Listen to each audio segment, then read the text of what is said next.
अस्सलाम वालेकुम नाज़रीन, मैं हूं मंसूर अली खान। अपने डेली चैनल के ऊपर आपको खुश आमदीद कहेंगे। पिछले 12 घंटे की आमदीन खबरों के साथ एक दफ़ा फिर आपके सामने हाजिर। आपसे दरख्वास्त, चैनल को सब्सक्राइब करना मत भूलिए, बेल आइकन प्रेस कीजिए। अगर आपको हमारी वीडियो पसंद आए उसे लाइक और शेयर ज़रूर कीजिएगा। आज इतवार का दिन है और 7 जून है और दोपहर के वक्त ये वीडियो मैं इस वक्त रिकॉर्ड कर रहा हूँ। मुझे नहीं पता आप ये वीडियो कब देख रहे हैं, लेकिन चूंकि बहुत सी खबरें ऐसे आने वाली हैं जो डेवलप हो रही होंगी, तो मोस्ट प्रॉब्ली अगले वीलॉग के अंदर जो है इसकी सारी डिटेल्स हम आपके साथ शेयर करेंगे। इस वक्त as I speak right now Gilgit Baltistan के अंदर जनाब इस वक्त पोलिंग का अमल जो है वो जारी है। 5 बजे तक ये वोटिंग जारी रहेगी और कई पोलिंग स्टेशन के बाहर जो है लोगों का काफ़ी रश है, जबकि कई मुकामात पे पोलिंग के आगाज़ से पहले ही कतारें लगी हुई हैं और ख़वातीन वोटर्स भी जो है वो अपने पोलिंग के अंदर जो है वो शिरकत कर रहे हैं। तकरीबन 9,52,000 वोटर्स जो हैं वो इस इलेक्शन के अंदर हिस्सा ले रहे हैं, हक़ रायदही अपना इस्तेमाल कर रहे हैं। 9,58,000 सॉरी, और तकरीबन 400 से ज़ायद उम्मीदवार जो हैं वो मैदान में हैं। 24 नशिस्तें हैं जिसके लिए ये पंजा आजमाई हो रही है और मजमूई तौर पर 403 उम्मीदवार हैं, 396 मर्द उम्मीदवार, जबकि 8 खवातीन भी जो हैं वो मैदान में उतरी हुई हैं। पीपल्स पार्टी ने 23 उम्मीदवार, नून लीग ने 22, इस्तेकाम पाकिस्तान पार्टी ने 15, मुस्लिम लीग ने 11, JUIFA ने 9 उम्मीदवार, MWM ने 7, जमात इस्लामी और MQM के 6 उम्मीदवार जो हैं वो मैदान में, जबकि 266 आज़ाद उम्मीदवार हैं। और ऑब्वियसली इन आज़ाद उम्मीदवारों के अंदर जो पाकिस्तान तहरीक इंसाफ के जो हिमायत याफ्ता उम्मीदवार हैं वो भी इसके अंदर शामिल होंगे। मजमूई तौर पर अभी तक किसी बहुत बड़े कोई अनटूवर्ड इंसिडेंट की जो है वो अब तक रिपोर्टिंग नहीं हुई है। कोई ऐसी बात नहीं हुई है जिससे ये कहा जाए कि इसकी वजह से मामला जो है वो ख़राब हुए हैं। कुछ सेंसिटिव स्पॉट्स ज़रूर हैं, लेकिन अभी तक कोई ऐसी, अल्लाह का शुक्र है कि कोई ऐसी बड़ी खबर जो है वो नहीं आई कि खुदा न खास्ता कुछ ज़्यादा प्रॉब्लम हुई है। आम तौर पे हमने वैसे पिछला वीलॉग भी किया था, आपको हमने बताया था, उसमें हबीब अकरम साहब साथ थे। हमारे पास भी यही रिपोर्ट्स हैं कि Pakistan Peoples Party looks in a very strong position, लेकिन ये देखना कि वो 50% का जो हिस्सा है उसे अबूर कर पाएगी या नहीं, कि वो अपनी हुकूमत खुद बना सके या उसे कोलिशन में जाना पड़ेगा, ये सबसे बड़ा सवाल है। मुस्लिम लीग नून जो है वो गिलगित, अस्तोड़, गिज़र और बाज़ दयामीर के हलकों में जो है वो मजबूत चैलेंज दे रही है, जबकि PTI के हिमायत याफ्ता उम्मीदवार जो हैं गिलगित, हुंजा, अस्तोड़ और बाज़ स्कर्दू के हलकों में जो है वो इंपॉर्टेंस रखते हैं। MWM बिलखसूस स्कर्दू के बाज़ हलकों में फैसला कुन पोजीशन में दिखाई देते हैं। MWM जो है वो मजलिस वाहदत मुस्लिमीन के जो उम्मीदवार हैं उनकी बात हो रही है। इसके अलावा इस्तेकाम पाकिस्तान पार्टी नगर, दयामिर और बाज़ अस्तोड़ के हलकों में असर रसूख जो है वो रखते हैं। So let's see final tally जो क्या आता है। हम कोशिश करेंगे कि इंशाल्लाह अगले वीलॉग में जो है आपको इसका खुलासा पेश कर सकें। दूसरी जानब आज़ाद कश्मीर के अंदर हालात जो है वो काफ़ी टेंस हैं, लेकिन वहाँ पर सुप्रीम कोर्ट ने महाजिर की 12 नशिस्तों से मुतालिक सदारती रेफरेंस के ऊपर समात मुकम्मल करके अपना महफूज फैसला जो है वो सुना दिया है। चीफ जस्टिस की सरबराही में 2 रुकनी बेंच ने सदारती रेफरेंस की समात की। एक जज, जो पहले ये 3 रुकनी बेंच था, लेकिन एक जज ने अपने आप को रिक्यूज़ कर लिया था क्योंकि उन्होंने कहा था कि मैंने महाजिरीन के मामले के ऊपर जो है ऑलरेडी इस केस को सुना हुआ है माजी के अंदर। तो इस फैसला जो सामने आया है उसके मुताबिक महाजिर नशिस्तों में किसी भी तब्दीली के लिए आर्टिकल 33 के तहत आइनी तरमीम नागुज़ीर है। 12 महाजिर नशिस्तें आर्टिकल 22 के तहत आइनी तहफ़्फ़ुज़ रखती हैं। महाजिर नशिस्तों को किसी इंतज़ामी फ़ैसले से तब्दील नहीं किया जा सकता। सुप्रीम कोर्ट ने बाकी मानदा आइनी मामलात मुंतखब असम्बली के सुपुर्द करने के हुकूमती फ़ैसले की तौसीक कर दी है। फैसले में कहा गया है कि आज़ाद कश्मीर में फ़ैसला कुव्वत सड़कों पर एहतजाज नहीं बल्कि आइन की बालादस्ती है। आर्टिकल 22(4) के तहत इंतखाबात का बरवक्त इनेकाद जो है वो लाजमी है। अच्छा, इसमें इंटरेस्टिंग बात यह है, आज मुख्तलिफ चैनल्स ने जो है वो ये रिपोर्ट किया है कि इस सिलसिले में जो डेवलपमेंट है उसमें पाकिस्तान पीपल्स पार्टी की जानिब से जो है अब थोड़ी सी नरमी इसके अंदर जो दिखाई जा रही है। अच्छा, अब ये नरमी है या एक्चुअली पॉलिटिकल मूव है, वो सूरत हाल को एडवांटेज में लेना चाहते हैं। इस सिलसिले में आज मुख्तलिफ चैनलों के ऊपर जो है वो टिकर्स चले हैं और वो जो टिकर्स हैं वो मुझे फील हो रहा था कि ये खुद फीड किए हुए टिकर्स हैं। और उसमें क्या था कि जनाब हमें जो है वो इस सिचुएशन से फ़ायदा उठाना चाहिए। अवामी एक्शन कमेटी जो है उसको ऑलरेडी बैन लगा दिया गया है, उसके ऊपर उसे कलअदम करार दे दिया गया है। तो अवाम के अंदर अगर जो सेंटिमेंट है इसे कैश किया जाए, और हम ये भी कर सकते हैं, डिस्कशंस हो रही हैं पाकिस्तान पीपल्स पार्टी में कि 12 के बजाय जो है इसको 6 नशिस्तें अगर हम कह लें कि अच्छा ठीक है हम 6 कम कर देते हैं, 6 रहने देते हैं, तो इसको जो है वो यूटिलाइज़ किया जाए। एक चीज़। दूसरी बात ये कि पाकिस्तान पीपल्स पार्टी के अंदर ये पॉइंट ऑफ व्यू भी आ रहा है कि जी हमें को इसका इतना फ़ायदा नहीं है। मतलब ये जो 12 नशिस्तें हैं, ये मैं आज से मैंने चंद दिन पहले एक वीलॉग के अंदर भी आपके साथ ये बात शेयर की थी कि मुस्लिम लीग नून को एक्चुअली इसका सबसे ज़्यादा फ़ायदा है, क्योंकि पंजाब के अंदर जो है वो कश्मीरियों की, महाजिर कश्मीरियों की बहुत बड़ी तादाद वहाँ पे है। वोटिंग के अंदर सीटों के लिहाज से जो है उनको इसका बहुत फ़ायदा होता है, लेकिन पाकिस्तान पीपल्स पार्टी जो है वो इसमें इतना इंटरेस्टेड नहीं है। तो वो ये सेंटिमेंट जो है वो ये रखती है कि क्यों ना इस सिचुएशन को कैश किया जाए। और कश्मीरी अवाम जो वहाँ पे आज़ाद कश्मीर से ताल्लुक़ रखते हैं, अगर उनकी अक्सरियत इस राय के साथ है तो फिर आइए उस राय के साथ ही चलते हैं, ताकि जो 27 जुलाई को जो इलेक्शंस होंगे उसमें हमें फ़ायदा हो जाए। तो क्या पाकिस्तान पीपल्स पार्टी इस मामले में जो है वो मुस्लिम लीग नून को डंप करने जा रही है या अपना एक डिफरेंट पॉइंट ऑफ व्यू देने जा रही है? ये आने वाले चंद दिन जो हैं ये बड़े इंपॉर्टेंट है कि पाकिस्तान पीपल्स पार्टी अपनी पोजीशन में क्या तब्दीली लेकर आती है। दूसरी बात ये कि आज़ाद कश्मीर के वज़ीर आज़म फैसल राठौर, जिनका ताल्लुक पाकिस्तान पीपल्स पार्टी से है, उन्होंने इस्लामाबाद में जॉइंट अवामी एक्शन कमेटी से दोबारा राब्ते के सवाल पर कहा कि अगर मामला हल करना मतलूब है तो बात हो सकती है। तो यानी आज़ाद कश्मीर के जो प्राइम मिनिस्टर हैं, जिनका ताल्लुक पाकिस्तान पीपल्स पार्टी से है, वो एक कलम जमात के साथ जो है वो बातचीत करने के लिए तैयार हैं। उनसे सवाल हुआ कि जॉइंट अवामी एक्शन कमेटी को कलदम क्यों करार देना पड़ा, क्या खदशात थे या कोई इंटेलिजेंस रिपोर्ट्स थी? तो उन्होंने कहा कि माजी से लेकर आज तक उनके साथ मुज़ाकरात कभी कामयाब नहीं हुए। जब भी मुज़ाकरात हुए इसके बाद एक ऐसा वाक़या हुआ जिसमें रियासत ने सरेंडर किया। महाजिन की नशिस्तों पर लचक से मुतल्लिक सवाल के जवाब में उन्होंने कहा कि महाजिन की नशिस्तों के बारे में पाकिस्तान पीपल्स पार्टी का अपना बयानिया है कि उन नशस्तों को मुतनासिब नुमाइंदगी दी जाए और असम्बली के बराह रास्त इंतखाबात के बजाय उन्हें बिलवास्ता तरीके से लाया जाए। शायद इस नुक्ते पर तो हम खुद भी उन्हें यही कह रहे थे, लेकिन मुस्लिम लीग नून शायद इसकी बेनिफिशरी है और इन नशस्तों को बरकरार रखने की भी बेनिफिशरी है। देयर यू गो, मैं थोड़ी देर पहले जो आपसे बात कर रहा था वो प्राइम मिनिस्टर खुद कह रहे हैं। लेकिन हालात इस कदर ख़राब होने जा रहे हैं कि हम चाहते हैं कि सूरत हाल का मुकम्मल जायज़ा लिया जाए ताकि कोई ऐसा वाक़या ना हो जिसमें किसी को नुकसान पहुँचे। खुदा न खास्ता अगर हज़ारों लोग वहाँ फंस जाएं तो मेरे ख्याल में जिम्मेदारी रियासत पर आएगी, इसलिए कोशिश की जा रही है कि हालात को काबू में रखा जाए। हालात काफ़ी टेंस हैं और मेरे ख्याल में इसी से आपको जो है वो आइडिया हो सकता है कि प्राइम मिनिस्टर खुद ये बात जो है एक्नॉलेज कर रहे हैं। अब मेरे पास जो रिपोर्ट्स हैं वहाँ पे एक तो जो टूरिस्ट हैं उनको ऑलरेडी कह दिया गया हुआ है कि जनाब आप आज़ाद कश्मीर से निकल जाएं, और आप जानते हैं कि इस वक्त जो है वो पीक सीज़न है हॉलीडेज़ का, मतलब बच्चों को स्कूलों में छुट्टियां हो चुकी हैं और इस मौके के ऊपर जो है वो लोग जाते हैं और जाके इन्हीं वादी नीलम, आज़ाद कश्मीर, इन मुख्तलिफ जगहों के ऊपर जो है विज़िट करते हैं। लेकिन वहाँ पे टूरिस्ट को कह दिया गया है कि जी आप चले जाएं, और अगर ये मामला रिजॉल्व ना हुआ आइंदा चंद हफ्ते तो सूरत हाल जो है वैसी रहेगी। बल्कि होटल्स के अंदर जो लोग थे उनको खास तौर पे कहा गया और उनको ये भी कहा गया कि जी अपनी बुकिंग्स वगैरह जो आपने रखी हुई है वो भी आप कैंसिल कर दें। तो वहाँ के होटल्स ने अपनी बुकिंग्स भी जो है वो कैंसिल कर दी हैं। जहाँ तक ये जॉइंट एक्शन कमेटी का ताल्लुक है, जॉइंट अवामी एक्शन कमेटी का ताल्लुक है, माजी में जब उनके साथ मुज़ाकरात हुए थे तकरीबन अक्टूबर नवंबर के अंदर अप्रॉक्सीमेटली जब मुज़ाकरात हुए थे, तो बहुत सी उनकी डिमांड्स जो हैं वो इस वादे के साथ जो है वो पूरी की गई थी कि अच्छा जी ठीक है आने वाले महीनों के अंदर जो है उन्हें हम पूरा करेंगे। लेकिन ये भी रिपोर्ट्स हैं कि जनाब बहुत सी चीज़ें जो है उसमें से नहीं हुई, जिसकी वजह से इस बात का भी जो है गुस्सा है। लेकिन एक स्टिकिंग पॉइंट जो है उस वक्त भी था वो आज भी है, और वही है कि जनाब 12 वो जो महाजरीन की नशिस्तें हैं उसे अबॉलिश किया जाए, उसे ख़त्म कर दिया जाए। इसके अलावा आज़ाद कश्मीर पुलिस की जानिब से जो है वो प्रेस रिलीज जारी की गई। उन्होंने कहा कि जी गुज़िश्ता 18 घंटों के दौरान अमन अमान के तहफ़्फ़ुज़ और शहरियों के जानो माल की हिफाजत के लिए कानून के मुताबिक कार्रवाई करते हुए कलदम जॉइंट अवामी एक्शन कमेटी से वाबस्ता तकरीबन 72 अफराद को गिरफ्तार कर लिया गया है। इब्तदाई कार्रवाई के दौरान बाज़ गिरफ्तार अफराद से असलहा, मवासलाती आलात, मुश्तबा दस्तावेज़ात, अमन व आमा को मुतासर करने के लिए मनसूबों से मुतल्लिक़ मवाद, एहतजाजी और पुरतशद्दुद सरगर्मियों के मुनज़्ज़म तरीक़ाकार, पैट्रन्स और गैर मुल्की अफराद से मशकूक रवाबित के इशारे भी मिले हैं जिनकी तफ्तीश कानून के मुताबिक की जा रही है। अवाम आज़ाद जम्मू कश्मीर से अपील है कि वो पुरअमन रहें, अफवाहों और इश्तियाल अंगेज़ मवाद पर यकीन न करें, कानून नाफिज करने वाले इदारों से ताउन करें, गैर ज़रूरी नकलो हरकत महदूद रखें, हसास मकामात और गैर कानूनी इज्तिमात से दूर रहें और किसी भी कलदम या गैर कानूनी सरगर्मियों में मुलविस तंजीम इदारे अगर वो उनकी सरगर्मियों में हिस्सा लेने से इज्तनाब करें। अब इस सारे मामले के अंदर जो है वो ज़ाहिर बात है एक सेंटिमेंट जो है वहाँ के अवाम का ये भी है कि यहाँ पर 14,000 पुलिस वालों को, जिसमें इस्लामाबाद पुलिस शामिल है, पंजाब पुलिस शामिल है, रेंजर्स शामिल हैं, उनको भी जो है वो आज़ाद कश्मीर में बुला लिया गया और कुछ इतलात के मुताबिक ये तादाद अभी मज़ीद भी बढ़ेगी। अब वहाँ की जो लोकल पुलिस है अगर वो मामलात को हैंडल नहीं कर पाती और उसके बाद आपको बाहर से जो है वो सूबे से बाहर से लोगों को वहाँ पे लाना पड़ता है, ये रिजेंटमेंट भी जो है वो ज़्यादा पसंद नहीं की जाती। मिसाल के तौर पे एक मिनट के लिए आप अज्यूम कर लीजिए कि पंजाब के अंदर जो है वो अगर अमन व अमान के लिए जो है वो दूसरे सूबों से पुलिस बुलाई जाए तो ज़ाहिर बात है इसका भी एक इफेक्ट होता है। सो एक क्लैश की सूरत हाल जो है वहाँ पे काफ़ी हद तक जो है वो डेवलप हो चुकी है और हमारी इतलात के मुताबिक रात को जो है मुख्तलिफ मकामात के ऊपर भी ऑलरेडी एहतजाज और सिटिंग्स जो हैं वो वहाँ पे किए गए हैं, धरने वगैरह जो है वो दिए गए हैं। सो इसलिए हालात जो है वहाँ पे काफ़ी कशीदा हैं।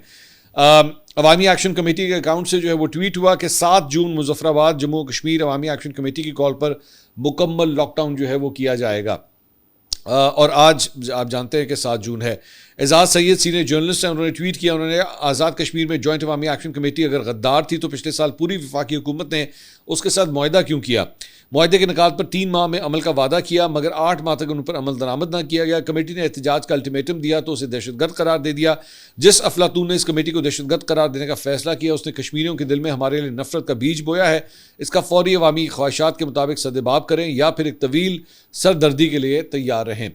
ख्वाजा आसिफ साहब वज़ीर दिफा, उन्होंने ट्वीट किया, उन्होंने कहा एजाज साहब कोई किसी को गद्दार नहीं कह रहा, सीधी सादी बात है। महाजिर सीटों का मसला इंतखाबात का इशू बन सकता है और जमहूरी अमल में इशू बैलेट के ज़रिए या मुज़ाकरती अमल के ज़रिए तय पाते हैं, पुरतशद्दुद सोच और बेलचक रवैये से नहीं। कश्मीर के लिए कश्मीरियों और पाकिस्तानियों ने बेपनाह कुर्बानियाँ दी और सबसे ज़्यादा महाजरों ने। तारीख गवाह है कि भारत के साथ जब भी जंग हुई कश्मीर इशू रहा है और था और है। हमारी फ़ौज सियाचिन से लेकर सियालकोट वर्किंग बाउंड्री तक 78 साल से दिन रात अपनी शहरत की हिफाजत कर रही है और ये कायदे आज़म का कश्मीरियों से वादा है। हम कश्मीर को सियासत की नज़र करना अफोर्ड नहीं कर सकते। हर मसले का हल मौजूद होता है। अप्रोच में खुलूस की ज़रूरत है। शहीदों का खून, लुटी हुई असमतें, हिजरत करने वाले महाजिर हमसे दयानतदारी और कमिटमेंट मांग रहे हैं, सियासत नहीं। इसके अलावा जनाब हुकूमत और पाकिस्तान पीपल्स पार्टी के दरमियान बजट के हवाले से जो मुज़ाकरात होने थे उसका अगला दौर जो है वो अभी नहीं हो सका और वो आज बाज़ाब्ता होने का इम्कान है। मोस्ट प्रॉब्ली अगली वीडियो में हम आपको इस पर अपडेट कर सकेंगे। हुकूमत को पीपल्स पार्टी के मुशावरती इजलास के फैसलों का इंतजार है। पीपल्स पार्टी अपने मुशावरती इजलास में मामला जो है वो तय करेगी। इसके अलावा अलीमा खान साहिबा ने उस दिन सुहेल अफरीदी साहब को तो कह दिया था कि जनाब आप जो है वो बजट किस तरह पास कर सकते हैं खैबर पख्तूनख्वा का।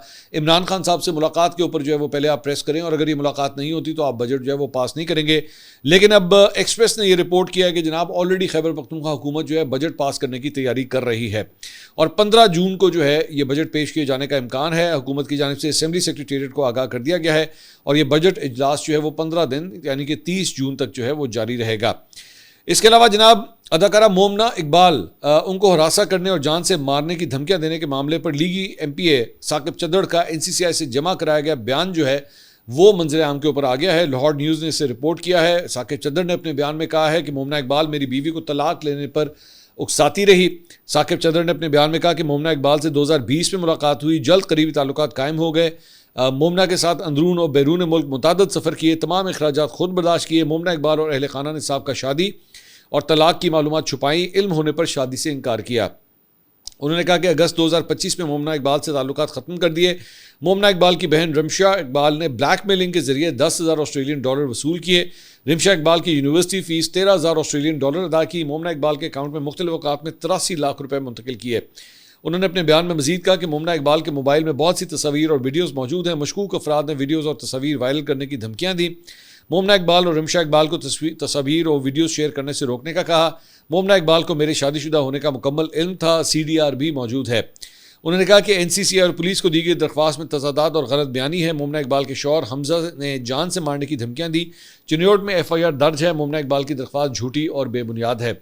असल जो वजह तनाज़ा है बेसिकली वो है वो एक वीडियो जिसको मोमना इकबाल जो है वो ये क्लेम करती हैं कि AIC बनी हुई वीडियो है, जबकि कुछ जर्नलिस्ट ने ये क्लेम किया है कि जनाब नहीं ये ओरिजिनल वीडियो है। बहरहाल ओरिजिनल या AI that is not the question, लेकिन अगर इस किस्म की कोई वीडियो बना के तो आप अगर किसी को भेजें और उसको ब्लैकमेल करने की कोशिश करें तो दैट इज़ ब्लैकमेलिंग। और वो अगर उसका एक डिजिटल फुटप्रिंट मौजूद है यानी नज़र आ जाता है कि हाँ जी एक नंबर से दूसरे नंबर पे जो है व्हाट्सएप के ज़रिए भेज के जो है वो अगले को ब्लैकमेल करने की कोशिश की गई, तो एक बड़ा सीधा साधा सा केस है। लेकिन ऑब्वियसली इसमें बहुत से समाजी सवालात भी उठेंगे, इसमें से बहुत से मजहबी मामलात भी जो हैं वो इस वक्त सोशल मीडिया पे डिस्कस किए जा रहे हैं। बट लेट्स सी ये मामला जो है वो आगे किस तरह चलता है। इसके अलावा रिमशा इकबाल ने NCCI की जानिब से साकिब चद्दड़ के खिलाफ मुकदमा दर्ज होने के ऊपर जो है इत्मीनान का इजहार किया। उन्होंने कहा यह कार्रवाई सिर्फ इसलिए मुमकिन हो सकी क्योंकि हमारे पास वाक़यात की हकीकी और बरवक्त शवाहिद मौजूद थे। उन्होंने मजीद कहा कि साकिब चद्दड़ के पास मोमना इकबाल की कोई निजी वीडियोज़ मौजूद नहीं है। वो दरअसल AI के ज़रिए जाली वीडियोज़ बनाने और उन्हें सोशल मीडिया पर वायरल करने की धमकियाँ दे रहा था। रिमशा इकबाल ने शादी की तकरीबात के हवाले से भी अहम वजाहत करते हुए कहा कि अब तक होने वाले तमाम तकरीबात सिर्फ निकाह की खुशी मनाने के लिए थी। मोमना इकबाल की रुखसती नवंबर या दिसंबर में मुतवक्के है। उन्होंने बताया कि जारी कानूनी मुकदमे की वजह से मोमना ज़हनी दबाव का शिकार थी, इसलिए ख़ानदान ने निकाह की खुशी मनाने के लिए मुख्तलिफ तकारीब का एहतमाम किया, ताहम रुखसती अभी बाकी है। इसके अलावा मुनशियात केस में गिरफ्तार मुलजिमा पिंकी ने दौरान तफ्तीश वॉइस नोट्स की तस्दीक से इनकार कर दिया है। उनके मुलजिमा के इनकार के बाद तफ्तीशी अफसर ने जुडिशल मजिस्ट्रेट जुनूबी से जेल में मुलजमा की आवाज़ का नमूना रिकॉर्ड करने की इजाज़त तलब की। तफ्तीशी अफसर के मुताबिक दौरान तफ्तीश मुलजमा के मुतादिद वॉइस नोट्स मिले हैं, ताहम मुलजमा की जानिब से वॉइस नोट्स की तस्दीक से इनकार कर दिया गया है। इसके अलावा लाहौर में मारूफ टिकटॉकर और सोशल मीडिया इन्फ्लुएंसर नदीम मुबारक उर्फ नानी वाला को गिरफ्तार करके उनके खिलाफ मुकदमा दर्ज कर लिया गया है। पुलिस के मुताबिक हवालात में बंद नदीम मुबारक उर्फ नानी वाला को कुछ देर बाद कैंट कचहरी में पेश किया जाएगा। पुलिस का कहना है कि नानी वाला के खिलाफ थाना डिफेंस में traffic warden inspector Mohammad Fahad Al Rahman की मदीयत में जो है वो मुकदमा दर्ज किया गया है। मुकदमा गफलत और लापरवाही से ड्राइविंग कार्य सरकार में मुदाखलत और सरकारी मुलाजिम को धमकाने की दफात के साथ दर्ज किया गया है। FIR के मतन के मुताबिक लग्जरी गाड़ी को रोकने का इशारा किया गया तो नानी वाला ने गाड़ी रोकने के बजाय वन वे पर भगा दी। पुलिस ने मुख्तलिफ दफात के तहत मुकदमा दर्ज करके उन्हें गिरफ्तार किया। इब्तिदा में उन्हें एक कमरे में बिठाया गया, ताहम कुछ देर बाद हवालात में बंद कर दिया गया। पुलिस राय के मुताबिक नानी वाला की लग्जरी गाड़ी भी उनके घर से बरामद करके थाना डिफेंस में बंद कर दी गई है। इसके अलावा जनाब हुकूमत पंजाब ने 16 साल से कम उम्र के बच्चों को जो है वो 16 साल की उम्र के बच्चों को ड्राइविंग लाइसेंस जारी करने की मंजूरी दे दी, यानी 16 एंड अबव। पहले ये 18 होती थी, अब इसको 16 कर दिया है, जिसके बाद महकमा दाखिला ने इस हवाले से गजट नोटिफिकेशन के इजरा के लिए सिफारिशात महकमा कानून को जो है वो अरसाल कर दी हैं। इसके अलावा वफाकी वज़ीर दाखिला मोहसिन नकवी जो हैं वो एक दफ़ा फिर ईरान की दारुल हुकूमत तेहरान पहुँच गए हैं। मोहसिन नकवी ने कहा कि वो हालिया सूरत हाल पर सुप्रीम लीडर मुश्तबा खमनाई के लिए फील्ड मार्शल का खुसूसी पैगाम लेकर खुसूसी ख़त लेकर जो है वो तेहरान आए हैं। ये बात मोहसिन नकवी ने ईरानी हम मनसब इस्कंदर मोमनी से मुलाकात के बाद मीडिया से बातचीत में कही। उन्होंने कहा कि वो सुप्रीम लीडर आयतुल्लाह खमनाई के लिए वज़ीर आज़म शहबाज शरीफ का भी पैगाम लेकर तेहरान आए हैं। मोहसिन नकवी की ईरानी हम मनसब से मुलाकात में इलाकाई सलामती की सूरत हाल का जायज़ा लिया गया। मोहसिन नकवी तेहरान में एक मफामती याददाश्त तक पहुँचने के तरीक़ों पर बात करेंगे। ज़राए का कहना है कि ईरानी मुंजमद फ़ंड्स के हवाले से पेशरफ्त हुई है। ईरानी मुंजमद फ़ंड्स के हुजूम इजरा के वक्त के बारे में इख्तलाफात अलबत्ता बरकरार हैं। अब ये ख़त में क्या लिखा हुआ है, पैगाम क्या लेकर गए हैं, ऑब्वियसली इसको पब्लिक नहीं किया गया, देयर समथिंग सीक्रेट। अब ये वक्त के साथ ही पता लगेगा कि आखिर ये मैसेज जो है वो क्या था। इसके अलावा लबनान के मुसल्लह अफ़वाज के सरबरा जनरल रोडवेफ हैकल अहम सरकारी दौरे पर पाकिस्तान पहुंचने वाले हैं। ये दौरा ऐसे वक्त में हो रहा है जब लबनान में इजरायली फ़ौज की कार्रवाइयाँ जारी हैं और पाकिस्तान, ईरान और अमरीका के दरमियान सफारती राब्तों और सालसी की कोशिशों में मसरूफ़ है। लबनानी फ़ौज के जारी करदा बयान के मुताबिक लबनानी जनरल पाकिस्तान के chief of army staff field marshal Asim Munir की दावत पर पाकिस्तान आएंगे। ताहम लबनानी फ़ौज की जानिब से दौरे के दौरानी और मुलाकातों की तफसीलात जो है वो जारी नहीं की गई। ये दौरा एक ऐसे वक्त में सामने आया है जब लबनान और इजराइल के दरमियान अप्रैल के वक्त में होने वाली जंगबंदी शदीद दबाव का शिकार है। लबनानी हुकाम के मुताबिक 2 मार्च से अब तक इजरायली हमलों में 3,593 अफराद हलाक जबकि 10,990 से ज़ायद ज़ख्मी हो चुके हैं। दूसरी जानिब पाकिस्तान खित्ते में सफारती किरदार अदा करते हुए ईरान और अमरीका के दरमियान राब्तों और कशीदगी कम करने की कोशिशों में सरगर्म है। मुबस्सिरीन के मुताबिक लबनान की सूरत हाल ईरान अमरीका मुज़ाकरात और खित्ते के दीगर तनाज़ात एक दूसरे से जुड़े हैं। इसके अलावा जनाब बहरीन की वजारत खारजा ने ईरान की जानिब से बहरीन और कुवैत पर किए गए हमलों की नई लहर की शदीद मजम्मत करते हुए कहा है कि अमन मिसाइलों और ड्रोन्स के जरिए कायम नहीं किया जा सकता और ना ही बारूदी सुरंगें बिछाकर इस्तेहकाम को यकीनी बनाया जा सकता है। ईरान फौरी तौर पर इन बिला जवाज़ हमलों से बाज आए। इसके अलावा 2 अमरीकी हुकाम NBC ने बेसिकली अमेरिकन मीडिया आउटलेट है, उसने रिपोर्ट किया है कि 2 अमरीकी हुकाम और एक साबिक अमरीकी ओहदेदार के मुताबिक पेंटागन ने अमेरिका में इजराइल की बढ़ती हुई जासूसी की सरगर्मियों पर तशवीश का इजहार करते हुए इंसदाद जासूसी खतरे की सतह को बुलंद तरीन दर्जे तक बढ़ा दिया है। पेंटागन के मातहत इदारे डिफेंस इंटेलिजेंस एजेंसी ने हालिया हफ्तों में इंसदाद जासूसी खतरात से मुतल्लिक एक नई रिपोर्ट जारी की है। हुकाम के मुताबिक ये रिपोर्ट इजराइल और अमरीका के दरमियान ईरान के साथ जंग के हवाले से आइंदा के लाए अमल पर बढ़ती हुई कशीदगी के तनाजुर में जारी की गई है। हुकाम का कहना है कि DIA ने एक दाखिली पैगाम में, जिससे मौजूदा अमरीकी हुकाम में से एक ने देखा, इजराइल से मुतल्लिक खतरे की सतह बढ़ाकर इसे क्रिटिकल यानी इंतहाई संगीन करार दे दिया है।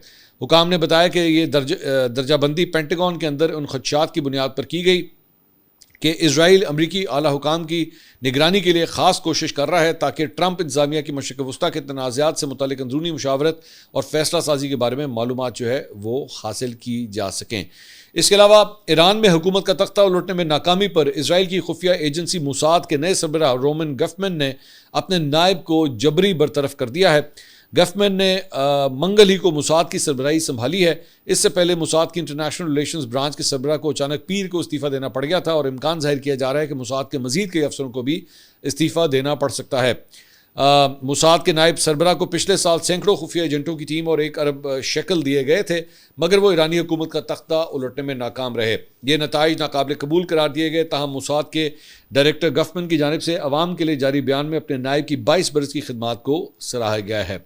अब तक के लिए इतना ही। अगली वीडियो में आपसे दोबारा मुलाकात होगी। अल्लाह हाफ़िज़।